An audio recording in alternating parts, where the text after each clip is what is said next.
NBC 7 News. This is Politically Speaking with Alex Presha. Welcome to this week's show. County Supervisor Nathan Fletcher is here. We've got a lot to talk about, from transit to vaping to homelessness. But first, the race for California District 50 has really started to heat up. Embattled Congressman Duncan now facing challenges from Democrat Amar Campa-Najjar, Carl DeMaio, and former Congressman Darrell Issa, and the last of which is my first guest here, former Congressman. Welcome back to the program. It's good to have you. Thanks for having me on. I think the first question that I have for you is, why did you decide to enter CA 50? Well, because it's pretty clear that there will be a change, and the question is, will it remain in Republican hands, and will it have the kind of experience and capability that helps San Diego?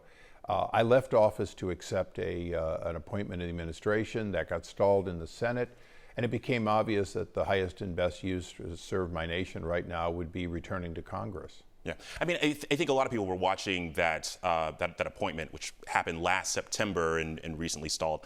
Actually, it stalled the whole time. It stalled the whole time. But I mean, I think over the last month or so, I think it became quite clear with the background. It's very clear that at least one Democrat in the Senate just absolutely will not let this go forward. And, you know, at a time when there were so many vacancies in the administration, I'd be the last to say that you're talking about Bob Menendez there. Bob Menendez, yeah. You know, that this would be the highest priority. The reality is the president's under attack. People have been working on impeachment of the president from before he was even sworn in. This has been an agenda, and it's agenda now that is in the forefront.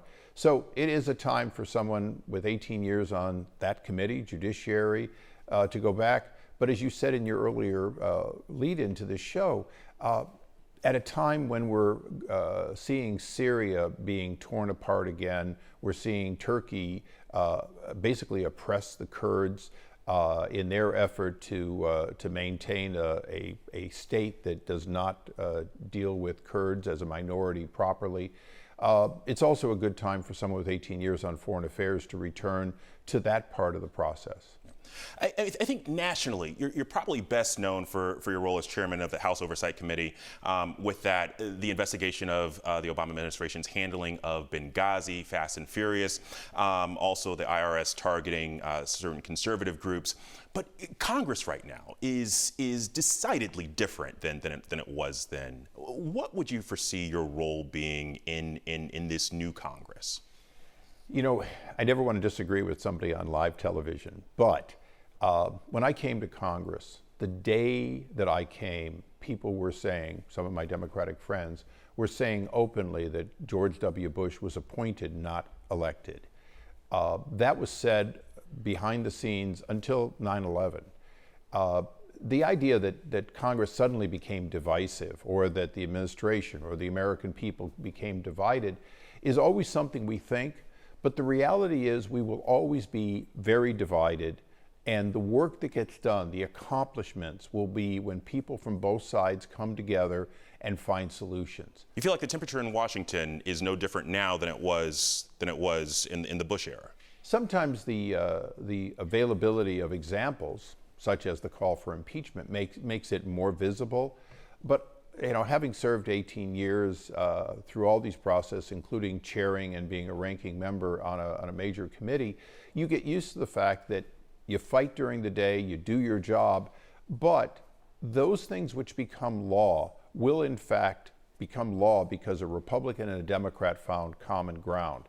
And so as a staunch conservative, I did my job of holding the Obama administration accountable. But we also sent over 40 bills that were signed by President Obama during the same time. And that's got to be part of the process. The very people you see calling for impeachment are people that I've done legislation with. Your next people coming up, I talked to them in the green room. Liz Cheney, who I served with when she was in the State Department, now she's in Congress, she is trying to help the Kurds. She's offering a bill. That bill will go nowhere unless it gets Democratic co-sponsorship. And that's part of the process that those of us who've been there a long time know we have to make happen. There are some that are going to say, okay, making another run for Congress, why not back in your old district? Why switch over to District 50? Well, there are a couple of reasons. First of all, there's already a candidate there. I was still waiting for the appointment as that happened. I left with good candidates running for the district. So that's the first thing. It's not a troubled district. Brian Marriott is running a good campaign. He's raising money, and he has a real chance. The second thing is, quite frankly, I'm a conservative. I'm pro-Second Amendment, pro-life, very conventional Republican, and I've voted that way for 18 years. So this district also happens to be aligned with my views. But I wouldn't be running for it if it wasn't for the tragic situation with the incumbent. Well, and on that note, I mean, there are already 4 Republican candidates that have bowed out, and one of them said specifically it was to make room for you. I mean, do you expect to get the San Diego GOP nomination in this district? Well, the party nomination is 60 people, 45 of whom don't live in the district, making a decision sort of like who's going to be class president.